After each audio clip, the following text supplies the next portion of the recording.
E já está aqui, para o seu tradicional comentário nas manhãs de quarta-feira, Dr. Nelson Egon Geiger. Bom dia, Dr. Nelson.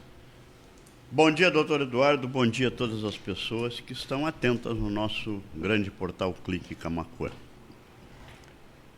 Estou fazendo uma pesquisa via internet, via leitura do que foi aprovado, leitura do que está sendo comentado, leitura do que é previsível e especialmente do que não é previsível sobre a reforma na educação.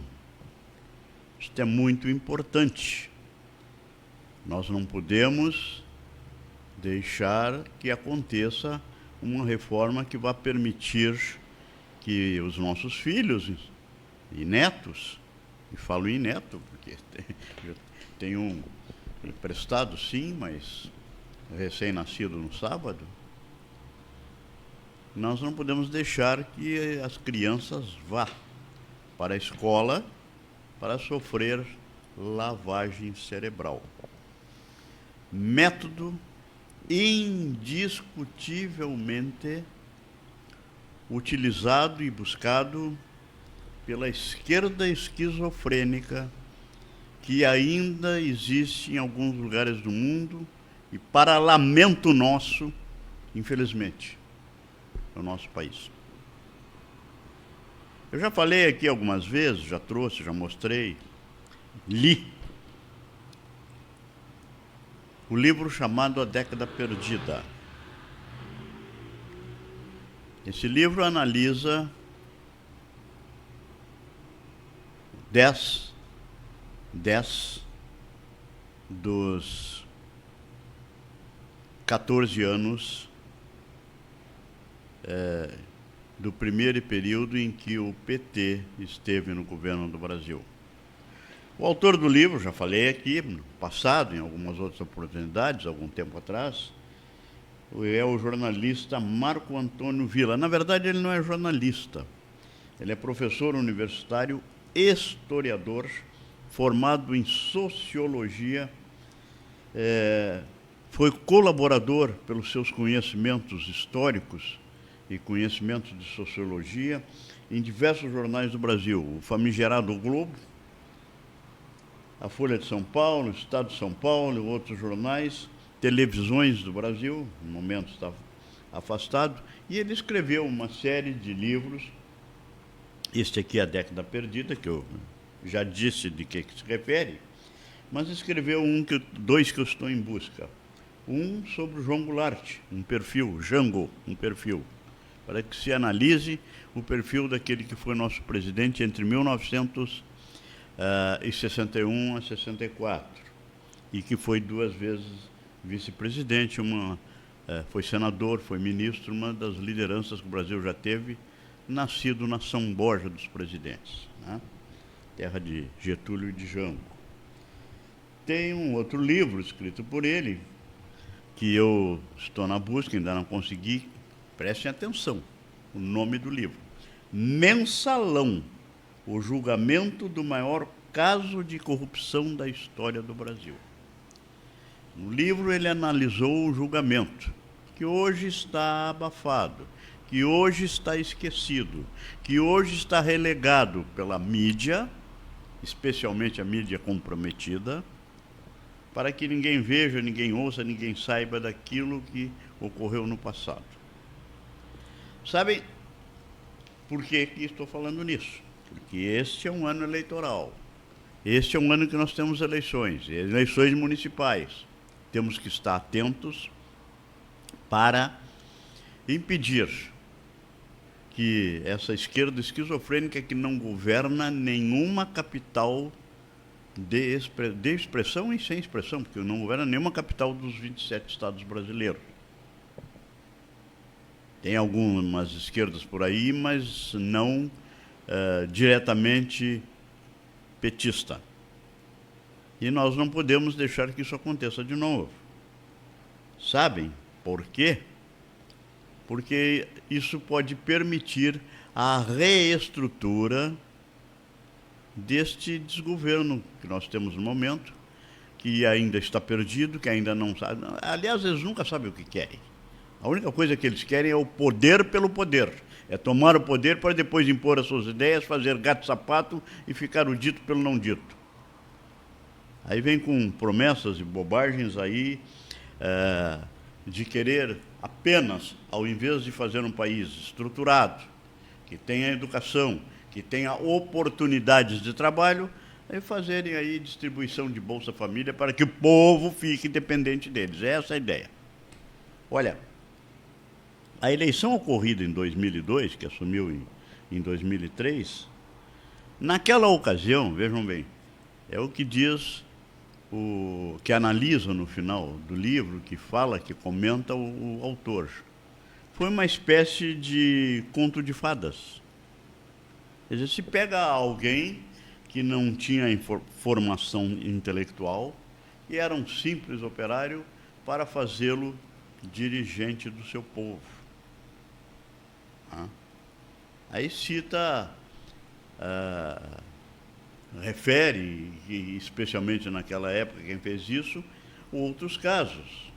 Especialmente naquela época, o primeiro-ministro da Austrália era um operário.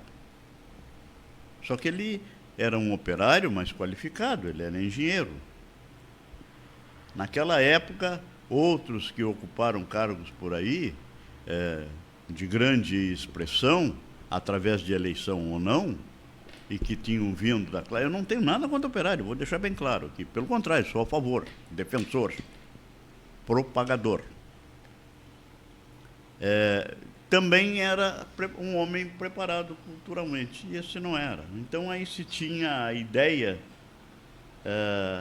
que se estava entregando e devolvendo e fazendo com que a justiça permitisse que a pessoa menos qualificada pudesse também ser um grande dirigente nosso. Deu no que deu. As senhoras e os senhores sabem o que ocorreu. A que ponto a economia brasileira ficou em 2014, que começou depois a ser colocada no lugar pelo Michel Temer, do meu partido, que eu também não defendo muito, não, porque ele tem um monte de pecados, um dos quais era se vincular com essa gente, que eu nunca me misturei. Eu nunca votei no Temer, porque jamais votaria no PT, e ele foi duas vezes vice-presidente em chapa petista. Então, no meu partido, sim, mas não votei nele, porque não comungo com essas ideias. Para que fique bem claro. Mas eu volto a comentar isso aqui, senhoras e senhores, porque nós temos um problema muito grave. Nós estamos olhando o que acontece por aí. Se analisar, está na mídia de hoje, uma pesquisa feita em Goiânia, uma série de candidatos, acho que uns 10 candidatos, quem está, vejam bem, quem está na pesquisa em primeiro lugar com 27, pouco por cento, é a candidata do PT. Se nós analisarmos e vermos todos os demais candidatos, há de se ver e se verificar que isso é o limite de votos que esta esquerda esquizofrênica tem. 27, 30%, se algum outro de esquerda estiver ali no meio, vai se somar no segundo turno. Por isso é importante o segundo turno, porque aí se faz a limpeza e não se deixa essa gente chegar lá. Se nós olharmos São Paulo, que teve pouquíssima administração petista, aliás, a mais insólita, a mais incompetente, a mais incapaz, a que deixou maiores problemas para o Estado de São Paulo, foi do atual ministro da Economia, o Fernando Haddad. Tanto que em São Paulo ele não bota mais voto. Agora vem lá um candidato de esquerda, mais esquerda ainda que o PT, pior ainda, porque o PSOL é pior ainda que o PT em suas ideias, que não tem a mínima chance. Mas o que fizeram já? Já conseguiram fazer uma união, tiraram a Marta Suplicy, que já foi prefeita de São Paulo, pelo PT, péssima também, não deixou nada. Depois brigou com o PT, foi para o PMDB, agora buscaram ela do PMDB, do MDB, de novo para o PT para ser a vice, para somarem os dois e fazerem uma chapa. Espera-se que uma cidade como São Paulo não ganhe a eleição. O que nós temos que estar atentos, senhoras e senhores? Eu já disse aqui diversas vezes e volto a dizer, nós não podemos entender ou deixar que ganhe qualquer um, como tenho um amigo, é amigo particular, gosto muito, meu irmão fraterno, mas que tem a mania de dizer, eu não me meto nisso, cada um que decide o que quer. Não é assim. É exatamente por isso que nós temos péssimos governos às vezes. Por se omitir, por não querer dar bola, ou por deixar lá quem quer que seja, ou na hora H decidir o voto, ou até, pior ainda, na hora H, em razão do dia da eleição ter outros interesses, fazer uma viagem, isso, aquilo, e nem ir votar. Eu tenho um outro amigo, eu não voto mais, eu já tenho mais de 70, não voto mais. Tem que votar, pode ter 90, tem que votar. Tem que votar para mostrar a sua opinião e demonstrar que não concorda com alterações que venham em prejuízo do erário público, que venham em prejuízo do nosso país, que venham, no caso, são eleições municipais, em prejuízo dos nossos municípios. Ora, no momento, por exemplo, na nossa terra aqui, temos uma excelente administração. Imagine agora entregar esta grande administração, essa organização que no momento que, na oportunidade que surge um problema em algum canto e tenha que quebrar o asfalto, já em seguida estão ali corrigindo e colocando a cidade mais bem asfaltada de toda a região sul no momento, é a nossa. Um asfalto excelente, agora vamos de uma hora para outra vamos pegar um aventureiro qualquer que vem por um partido de esquerda esquizofrênica, desse que não tem ideias, as ideias deles são apenas o poder pelo poder. Deixar ganhar a eleição para estragar o que está aqui. Então nós temos que estar atentos. Olha, eu já disse isso diversas vezes, e a senhora e o senhor me perdoem pela insistência, mas a insistência é no sentido de convocar, de conclamar que nós manifestemos as nossas opiniões, não concordando com desmandos administrativos. Sabe o que foi o déficit público do ano 2023 no Brasil? Procurem para ver. Procurem para ver o que vinha controlado, o que vinha organizado, o estado que está já de dívida e de endividamento.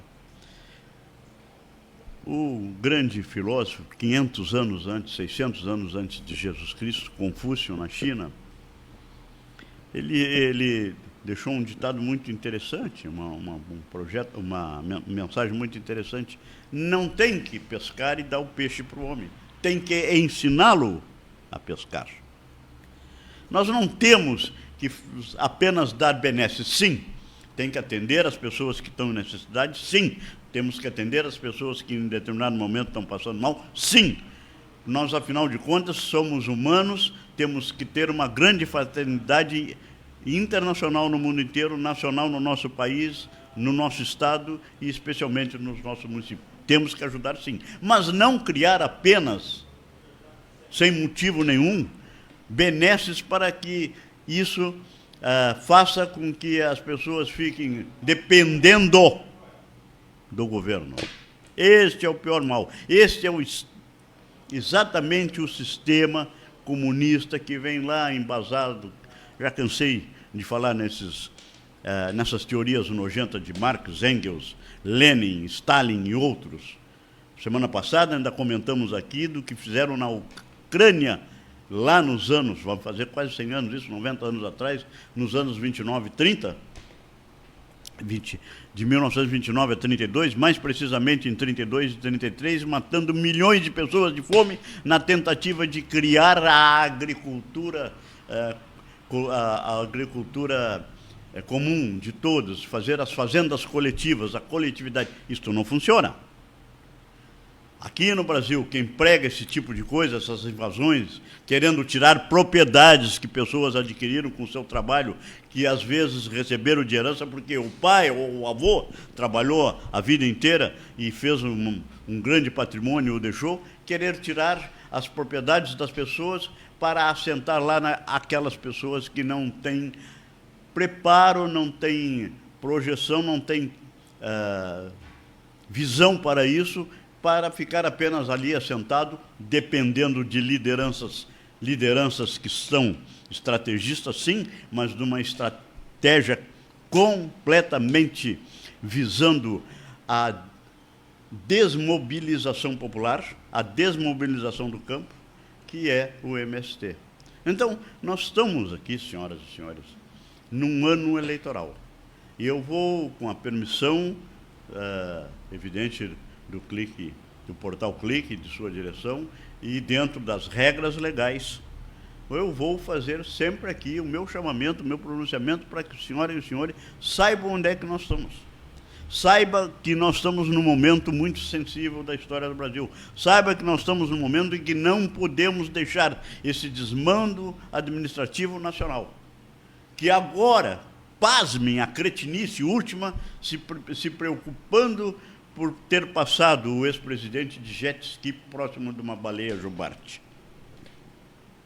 Vão criar um processo, eles criam tudo que é processo que puderem criar contra o ex-presidente Jair Bolsonaro, vão criar um processo, criar uma forma de processar o ministro, porque o ex-presidente, perdão, porque passeando de jet ski passou por próximo segundo a relatoria